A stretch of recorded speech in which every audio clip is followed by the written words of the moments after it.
Hello and welcome back to another episode from Driving Britain. Today we're going to be looking at products you'll never consume again after seeing this video. Catherine Ortega from Virginia was plating up some McDonald's chicken wings when she pulled out one wing with a decidedly odd shape. But it turned out the wing was actually a deep fried chicken's head. Now the video that we're going to be looking at is put out by the channel Be Amazed and their link is in the description. Okay, the sort of foods that are going to be included on this, I'm not really sure about. I don't know whether they're going to be saying we're not going to want to consume them again because there's different chemicals in there that we're really not going to like, or if it's because the foods are just bad for us, or is it for altogether much more gross reasons? I think it's going to be the last one. It is, isn't it? We know it's going to be. It's because of something really gross and nasty that's going to make us think, I'm not going to eat that again. Exactly what? I'm not sure, so let's get into it. Most of the time, the food and drink we buy is perfectly safe to consume, and looks exactly as we expect it to. However, in rare instances, an unwelcome surprise may accompany the products we know and love. With these unwanted bonuses ranging from reptiles to real human teeth, after seeing this video, you'll never want to consume some of these products again. Yeah, I guess that answers that question, doesn't it?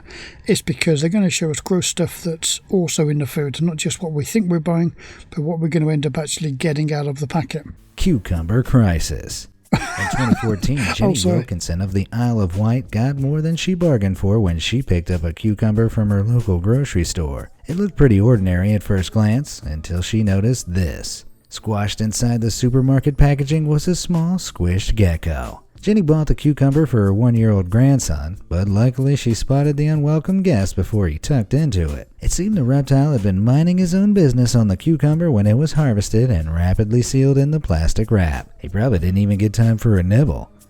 Understandably, Jenny complained to Aldi, the supermarket responsible, and received a 20-pound voucher for her troubles. While everyone likes their cucumber to be a little crispy, maybe Aldi took that a little too literally on this occasion. Yeah, I quite like cucumber and I think geckos are kind of cool.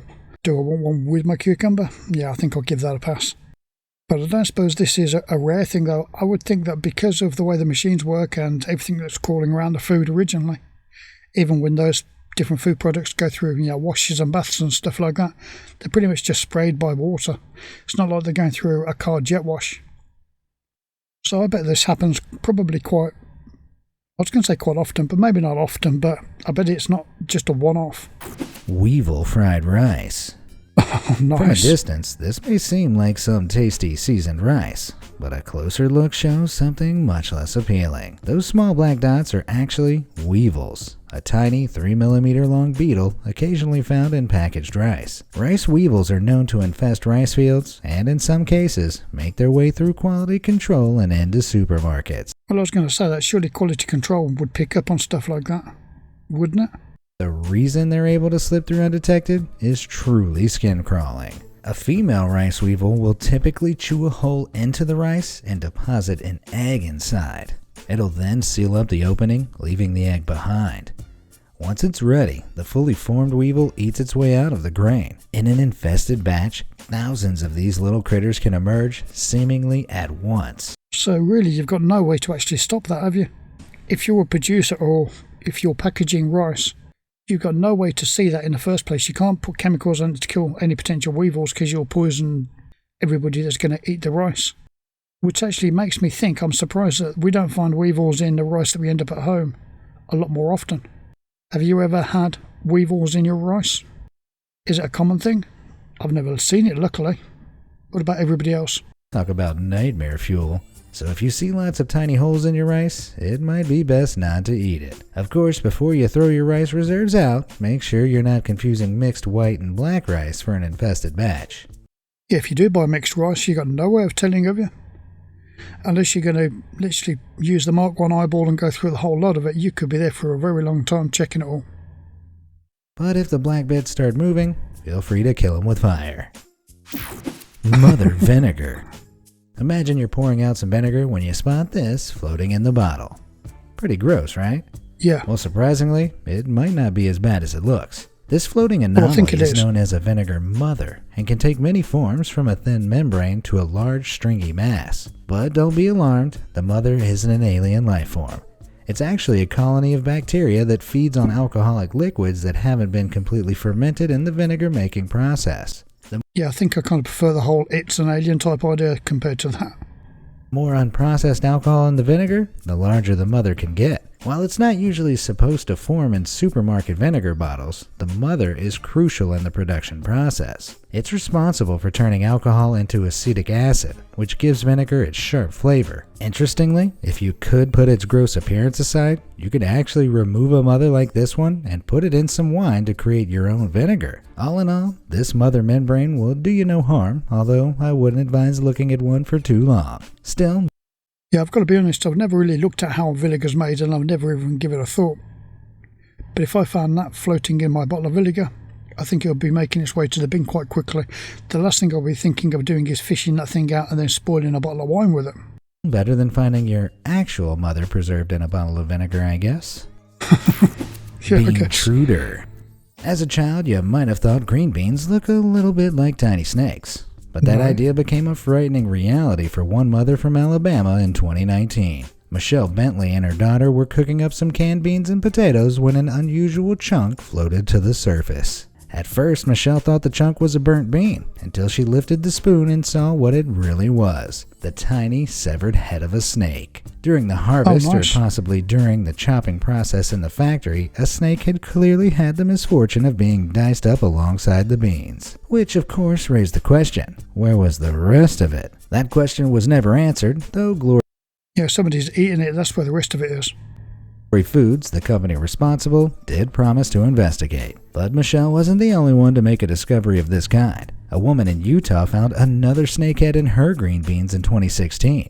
She just purchased 30 cans of her everyday Western family variety, but after her discovery, she refunded them all, having been put off for life. Yeah, I'm wondering where all of the snake bodies have gone. We can see that as people have been finding heads in their beans and all the rest of it. Where are all the bodies? The bodies are a lot bigger than what's being found in theirs. So really you'd think that there'll be a lot more people reporting snake body. Anti-aging McDonald's. In 2009, Hyotor Morrison purchased a McDonald's meal. But rather than eat his food, Hyotor set out to test the urban legend that McDonald's doesn't age. So on the last day before the closure of his local McDonald's in Iceland, he purchased a cheeseburger and fries and stored them in a plastic container. Then the waiting game began. Disturbingly, despite growing a little paler, the food remained largely unchanged in appearance a whole 10 years later. The reason... I'm wondering if that's lack of oxygen inside the container. Because it needs oxygen to be able to decompose, I would have thought. For this unusual longevity is that McDonald's food tends to dry out quickly, creating an environment that isn't particularly hospitable to microbes. Mickey D's also use a special food additive called L-cysteine to give their products an extra long shelf life. That sounds appetizing. Disturbingly, the cysteine that's used for food additives is often sourced from human hair, as well as duck feathers, cow horns, and pig hair. The human because it's sounding like its cyst isn't bad enough. Hair is mostly gathered from barbershops in China before being processed to extract the cysteine. Oh, nice. So we've got somebody else's hair in our burger as an active ingredient, as an intentional thing. I don't mean someone's just got poor hygiene. I mean they actually put it there. Lovely. I'm not loving it. Peanut butter horror. Many people like their peanut butter to be a little chunky, but those chunks aren't usually expected to be insects. Despite this, the American Food and Drug Administration if when you spread out your peanut butter on your piece of bread, you notice that the peanuts are moving around the bread, that's probably a bad thing. States that it's legal to sell peanut butter containing 30 or more insect fragments per 100 grams. While those that's quite a lot, 30 or more per 100 grams. I know they use the term fragments, but, well, a fragment of a dinosaur leg's quite big. A fragment of a very small tick. Yeah, a tick's foot, perhaps. Maybe you wouldn't notice that. Fragment of a chicken? That would stand out. Exactly what's a fragment and 30 of them per 100 grams? That sounds like a lot. Is the hygiene process of making peanut butter really that bad? Fragments are an unavoidable, harmless part of the harvesting process. It's not just bugs that you may come across in your peanut butter. The Food and Drug Administration also claims that it's acceptable for 1 rodent hair to be found per 100 grams of peanut butter.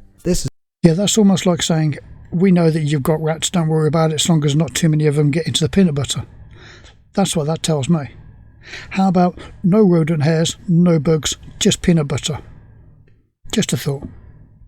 This is because rat hair is defined as a natural contaminant to be expected in peanut butter, as peanuts often grow in areas where rats are commonplace. It is not a natural contaminant expected to be in peanut butter. Peanuts and butter, that's what's expected to be in peanut butter.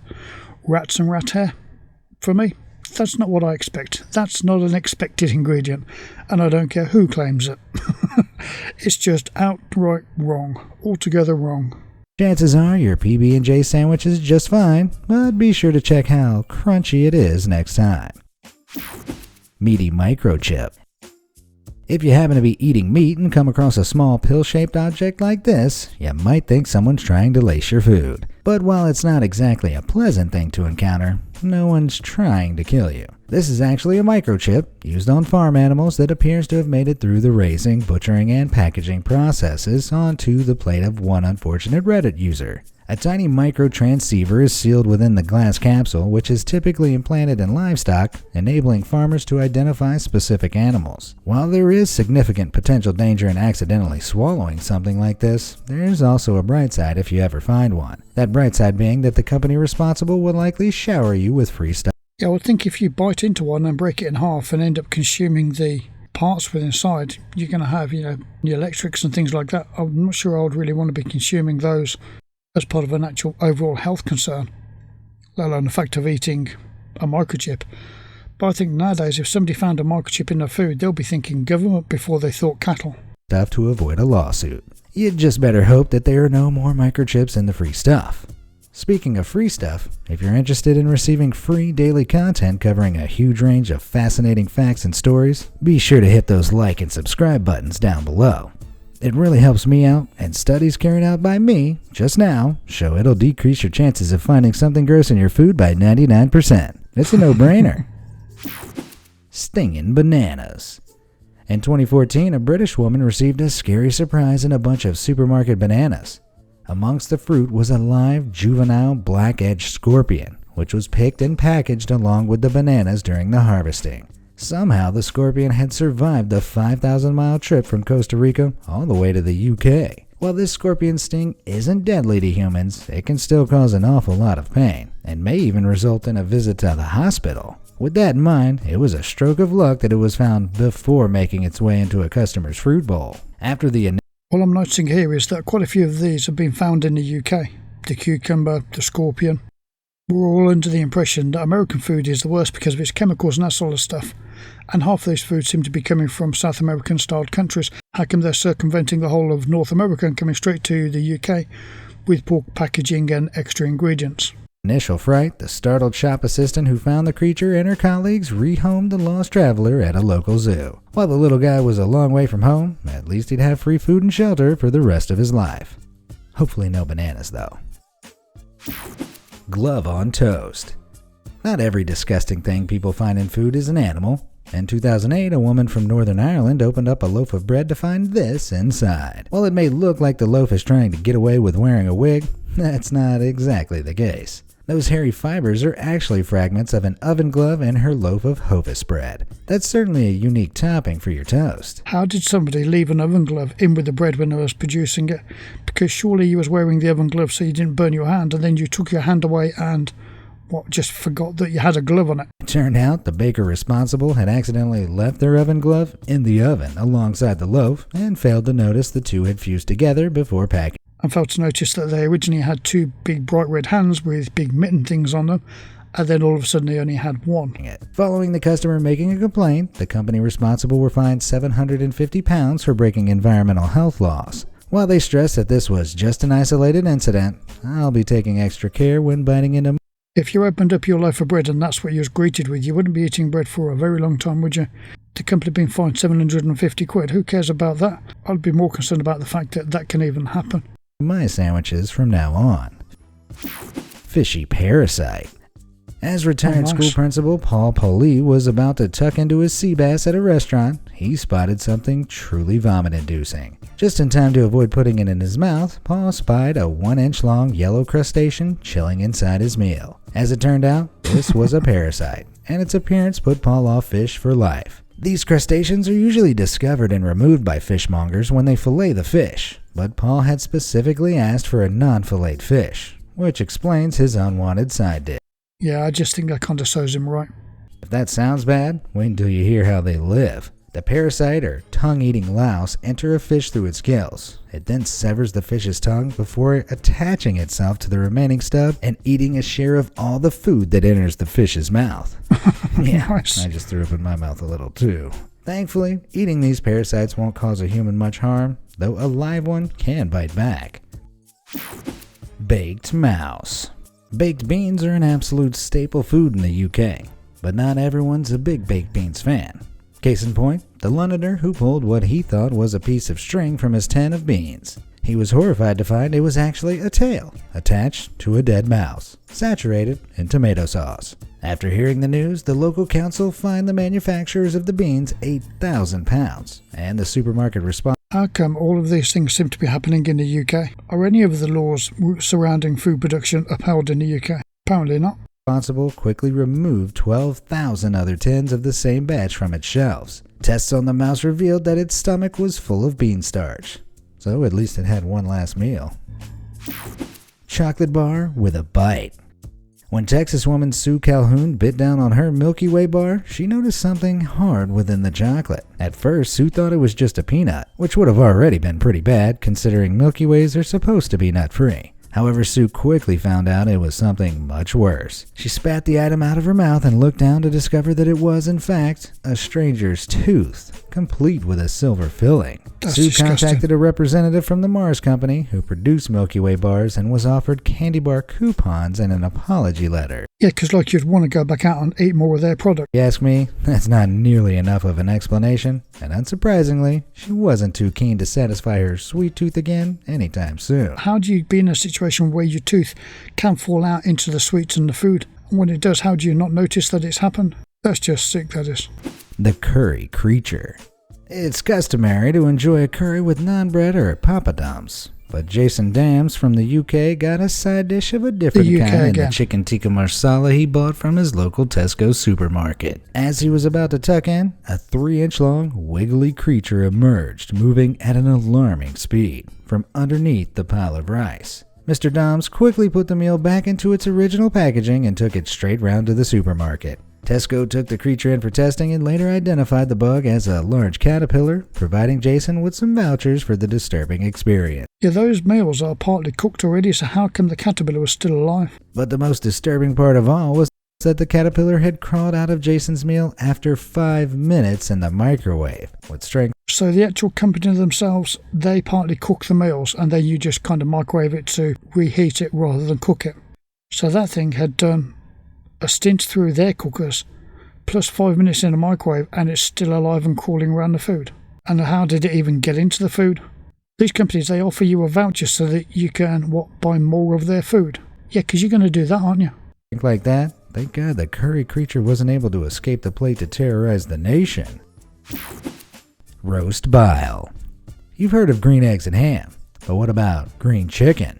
Englishman Adrian King was tucking into some roast. Okay, these all seem to be in the UK. I've got to assume that this must have been from a UK Reddit page or something like that. Almost every story so far has come from the UK. And population to population, it doesn't add up. There's more people in the US than in the UK. I'm sure that under law of averages, you would end up with more people from the US reporting things than what you would from the UK, just because of population sizes and the fact that these have been almost 90% UK ones. That makes me think that it must be a UK Reddit site that they've been looking on. Which is fine, I don't mind that. Chicken when he noticed a disturbing green hue to parts of the meat. He immediately returned the chicken to the supermarket, and analysis found that the green color of the meat was caused by the bird's gallbladder, which wasn't properly removed. As the gallbladder stores bile, when it was cooked, it ruptured, tainting the surrounding meat with the green bile inside. Delicious, right? That's pretty nasty. The supermarket eventually sent the unfortunate customer a £15 voucher. Yeah, again, because they think you want to, buy more of their food? Yeah, sure. Yeah, I've just pulled a rat out of my beans. I've just found a tooth in my chocolate and a gallbladder spewing sick all over my chicken. I would like a bit more of your food, please. Adrian, understandably, declined the insufficient offer out of disgust for their customer service and the quality of their product. After that story, I can feel some bile of my own rising up. Yeah, you would take them to court because you would make sure that that sort of thing doesn't happen to other customers. Usually with these companies, it's not always about the amount of money you want to get out of them because you want to be rich for suing them. It's that the only language that a lot of big companies will understand is money. When they're held financially accountable, then they'll take action to make sure that these things don't happen. I'm not going to say don't happen again because they're probably going to, but they're going to at least be more infrequent. There's less chance of them happening again. Grapes of terror. In 2018, a North Carolina woman made a discovery that makes a bit of green bile seem Woohoo! One that's not in the UK. like a pleasant gift by comparison. 2 black widow spiders were found hiding amongst the grapes she'd purchased from Hy-Vee supermarket. The store claimed that the declining use of pesticides in fruit and vegetable fields was to blame for the spiders ending up in the bunch of grapes. They carried out checks on their other stock, but while this woman was unharmed, not everyone may be so lucky. The venom in black widow spider bites contains latrotoxin, which causes severe muscle cramps and spasms, and the agonizing symptoms can last for several weeks. And with 700 to 800 people in the US every year finding these spiders in their grapes, you'd better keep your eyes peeled. That's a horrendous amount, that is. I know it's got to be difficult to be able to check the products and wash them to make sure that they don't contain bugs and spiders and stuff like that, but that's way too many to be acceptable, surely. Chicken surprise. While no one's pretending what goes into McDonald's chicken products is the best quality, what one woman found in hers will shock even Ronald's biggest haters. Catherine Ortega from Virginia was plating up some McDonald's chicken wings when she pulled out one wing with a decidedly odd shape. But it turned out the wing was actually a deep-fried chicken's head, with the beacon eyes visible underneath the batter. While McDonald's chickens are usually beheaded early in the process, it seemed this anomaly somehow slipped through quality control head first. McDonald's offered Catherine a refund or another box free of charge, but she declined the offer, claiming that surely they should offer more. Serving you a chicken's head, it's like something from voodoo magic, and they offer her a fresh box of chicken nuggets, and that's alright. That's just ridiculous. These companies need to be held accountable for their actions. There's a difference between an accident and just outright gross misconduct and negligence. she had lost her appetite. I'm not surprised. Frozen amphibian. While you might order frog's legs at a French restaurant, the last place you'd expect to find them is in a bag of frozen vegetables. But that's precisely where a frozen frog appeared for one Michigan family in 2010. Seeing as the frog wasn't chopped up like the rest of the frozen food in the bag, it must have found its way in during the packaging process. This raised some serious concerns about the manufacturer's factory hygiene, as if it's swept up with the actual food product straight from the field, you can understand that, but if it found its way inside the factory to the packaging area, that's even worse, isn't it? as frogs are the last thing you want hopping around your conveyor belts. After the couple got in touch with the Food and Drink Administration, the Meijer supermarket chain responsible pulled the product from all of its stores in the area. As a gesture of goodwill, Meijer offered the Hoffmans a voucher for 2 more bags of frozen vegetables. Oh yeah, because that's going to in some way make up for it. Hopefully frog-free this time. Despite their disgusting discovery, the couple said they'll still shop with Meijer. Now that's customer loyalty. Sickening Capri Sun. Capri Sun drinks are a staple of children's packed lunches, which is somewhat surprising considering the brand has a serious mold problem. In 2018, one of many unlucky customers, Cameron Hardwick from Indiana, poured a Capri Sun into a glass, but all that ended up coming out was a clump of gray mass. A tiny puncture hole was found in the packaging, which had allowed oxygen inside the container. As the drink contains no preservatives, the oxygen allowed mold spores inside the pouch to develop, forming a sickening globule. But this was far from the only instance of something like this occurring. These revolting discoveries are so alarmingly common that in 2013, the Indiana State University conducted a study to see what else could be found in a Capri Sun. The study found that 5 types of fungi commonly grow in Capri Sun pouches. Since then, Kraft, the manufacturers of Capri Sun, have assured customers that the fungi are not harmful to humans. But it's unlikely customers will. Oh yeah, that's alright then, yeah. Because it's not going to kill you. So just drinking a little bit of mould and the odd lump of gunge with your Capri Sun, that should be just fine. Anybody fancy a second one? Will be comforted by this fact as they continue to make disturbing discoveries of this kind. Frog-flavored Pepsi. When Fred Denigri of Ormond Beach, Florida took a couple sips of his Pepsi, he Yeah, I was thinking that maybe it was from a UK Reddit site, but then he started to go through quite a lot of US ones. and now we're only getting US ones, so perhaps he just grouped them into UK and US. I think it's just the way he's organised them. Because it does raise questions about the practices of the manufacturers, not just in our own countries, but in the countries that are supplying our food chain.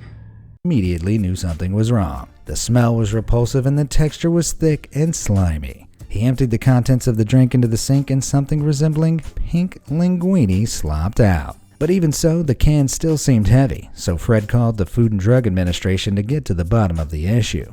The Pepsi can was taken in for testing, and it was revealed that the heavy object inside was a dead frog in the advanced stages of decomposition. Despite investigations at the local bottling plant, no one was able to identify how the unlucky amphibian had ended up in the can. It's the second one where frogs managed to get inside a tin from within the factory. I know this one's a soda, but it's managed to get into the middle of a factory still and get into the packaging area. Not only that, it's managed to get up on top of the machinery enough to be able to drop down into the different cans. You expect people to be running in white clothing with hairnets and all sorts of stuff like that in these places. Surely a frog hopping around the place would stand out, wouldn't it? Can, but for the sake of the Pepsi drinkers of the world, maybe that's for the best. That being said, seeing what a couple months suspended in Pepsi did to that frog, I'm certainly having second thoughts about sipping the beverage anytime soon. Are you? Let me know in the comments below. Crunchy Crab Surprise. When you find a foreign object in your food, it's usually bad news. But there are occasions when you make a discovery that's more fascinating than repulsive, even if it is a little unpleasant initially. That's what happened to this Reddit user who found a pearl inside of an Alaskan king crab leg. While the Redditor was lucky not to break their teeth, they soon realized they stumbled across something very rare. These pearls form when debris gets stuck under the shell of the crab. Over time, calcium grows around the debris, eventually forming a small pearl. While crab pearls can't match the cash you'd get from clam pearls, you can still receive upwards of $200 for a prime specimen. That would have more than paid back the Redditor's dinner. So next time you're enjoying some crab, don't bite too hard. You might discover... Yeah, but at least that's a natural product. It's something that happened kind of naturally. Not something you'd want to happen because you're there trying to eat your tea and then you find a bit of foreign matter in your food. But it's better than a tooth being dropped in it, surely. Discover a pearl and lose a tooth in the process. Yeah, you might lose a tooth as long as you're not dropping in somebody else's food. What's the grossest thing you've ever found in your food? Okay, they're obviously at the end of their video. There's some pretty gross things in there, and he's right. There's some things in there that I'm probably never going to consume again after watching this video. What about you? Has this pushed you away from any of the foods? Are you going to think twice before buying certain products or trusting certain stores? Assuming that they take precautions to make sure that where they're sourcing their food from, that they're up to standard. Because I mean, we assume that the shops are taking those precautions, and if they're not, then perhaps they are to blame. But either way, some of these things like frogs bouncing around factories that are supposed to be sealed, hygienic factories, two separate events, different products, I find that a bit disturbing. Rats in beans? They shouldn't be able to happen. I know that it's almost impossible to make sure that you have 0 rats in an entire factory, especially if it's a really big factory. No matter where in the world it is, and no matter what type of food, if you've got food, then you're going to be attracting things like that. And they can run up on gantries and all sort of stuff, so they could easily fall down into the different tins and things like that. So I guess to some extent it's inevitable that some things are going to happen from time to time. But some of these things, they're just gross, and you think that they could have been prevented. And things like somebody's tooth inside somebody's food, that's just not on. That needs to be ruled out.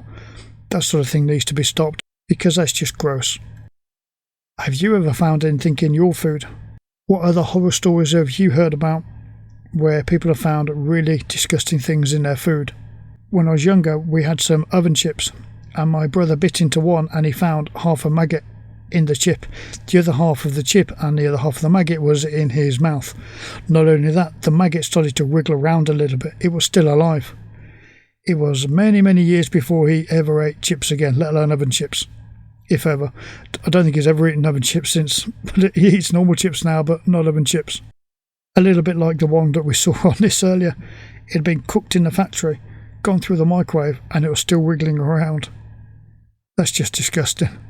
There's only one thing worse than finding a maggot in a chip, and that's half a maggot in a chip, and it still be wriggling around. What have you found in your foods that's made you feel like you're never going to eat those things again? Let me know in the comment section. I hope you've enjoyed the video. If you have, give a thumbs up.